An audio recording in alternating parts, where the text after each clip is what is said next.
I thought that would be a cool name as well, but TV Eyes is better. So yeah, that's how that came about. Yeah, I was wondering if after you had to change the name, if the name was driven by the theme of the album, like of watching and things like that, or did the album name drive the content of the album? No, it would be A, because the record was basically done by the time we came up with that name.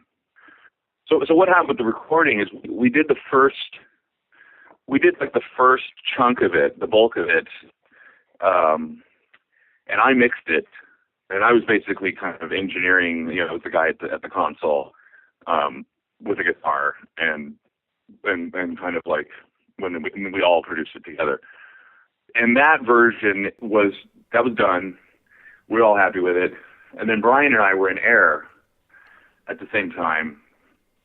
And I started, for some weird reason, because I love organic things, I don't even know what came over me, but I decided that I wanted to replace all of the organic drums I wanted to sound replace them with drum machines, and vintage drum machines. And Brian was like, hell yeah, like he jumped all over that. So he tackled that undertaking, which took a couple of months. And then Roger and I went and basically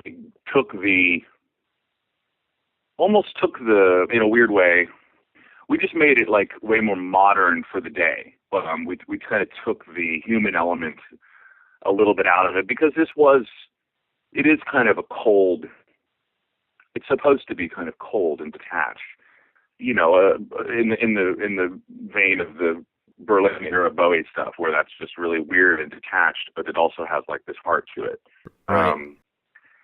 And so then Roger and I moved everything that was recorded and edited and put more sense and made the guitars more bright and kind of disturbing, and and that's the record that has just come out. Now Omnivore also is releasing my first mixes. So that sounds a bit more punk. Oh, cool. Okay. You know what I mean? Because Crash Your Car is not on the re-release, and to me that song is so punk. Yeah, exactly. No, that's not on the re-release, because we decided that didn't fit with kind of retooled version of the record, but of course it fits the original version. It's one of the key songs to the original version. So yeah, that'll be.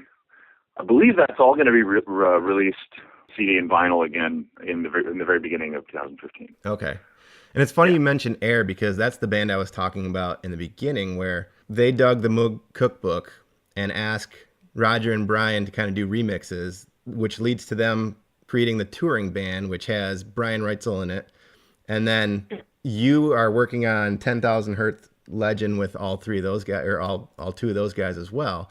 So, there's just this Air connection. Actually, for the song Time's Up, to me, it just kind of sounds like a love letter to Air, because it sounds so Air influenced. Yeah. If anything, it's, of course, I love Air, and I loved every minute of being with those guys. I love them as people. I certainly loved playing that show with them every night. It was like walking, in space. I still have the pick. I went to the Pontiac, Michigan show. Sorry to interrupt, but cool. You were playing bass with them. I actually still have the pick that you threw out in the crowd. No way. Yeah, and the set list and the 10,000 Hertz Legend poster. I'm still need to find time to just frame it all together for my music room, but yeah, sick, man. Yeah, and actually, what's funny about that show is that those guys, I remember them distinctly saying that it was one of the best crowds that they had seen through that tour. I guess they got a really warm reception in Michigan. Yeah, I love playing Michigan. We had a great show in Detroit as well with back just recently at the Fox. But yeah, Michigan rules.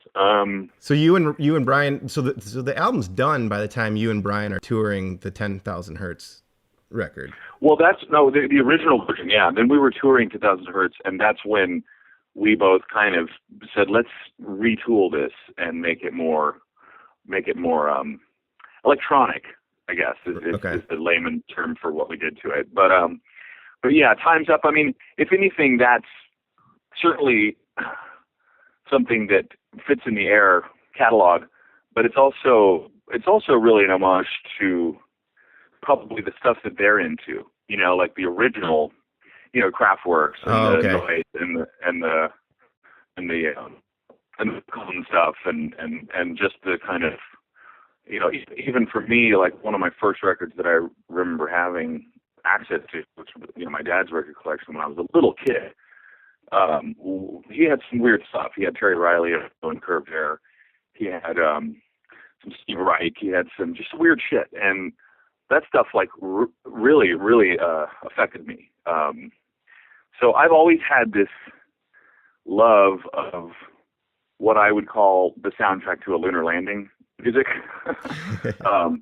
Without it being Muzak, it's very important that it still has like this kind of toughness to it. Kind of like the first song on the Moon Safari album, like that kind of trippy. Yeah, exactly. I mean, that record is a masterpiece of that kind of aesthetic. And so, yeah, I mean, that's my composition.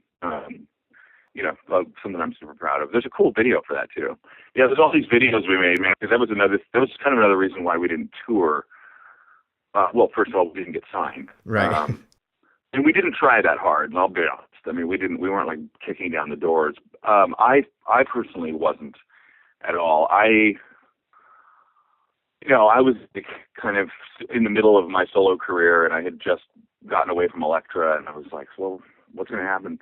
I got to find another label. I got to do all this stuff. I got to make another record. And of course, it did take me a while to do that EP, which came out in 2003, and then another 4 years before the I'm Okay, You're Okay record. But yeah, at the time we were having meetings and people were like, so is this your focus, Jason? The Stevie Eyes? And I was like, yeah. Not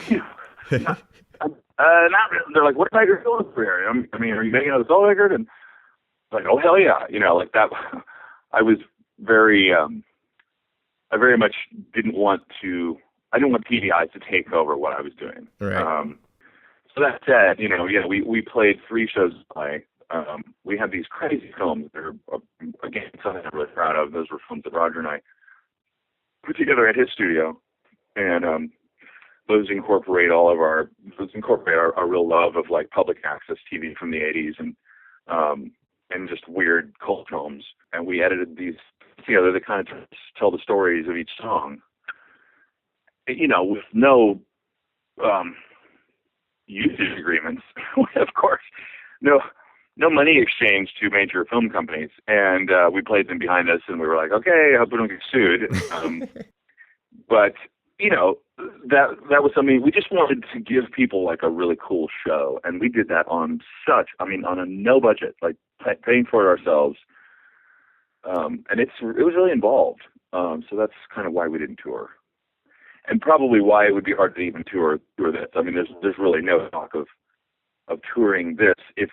If something happened where a festival asked us to do a show, of course we would do that. Or right. If we, it would be amazing to be able to put together shows like in New York, LA, and London or whatever, or in Paris, and that's it. Again, that would all depend on the public's desire. Right. So when you're sitting in the parking lot kind of brainstorming this thing, was there ever a time like where you thought, hey, we need maybe bring another person? Was it always going to be a trio? Because, I mean, the guy that stands out in my mind who probably could have been in this, who also worked with Air, was Justin, who you're playing with now. Yeah. So were you guys dead set on a trio, or did you guys ever discuss bringing other people into the band as well?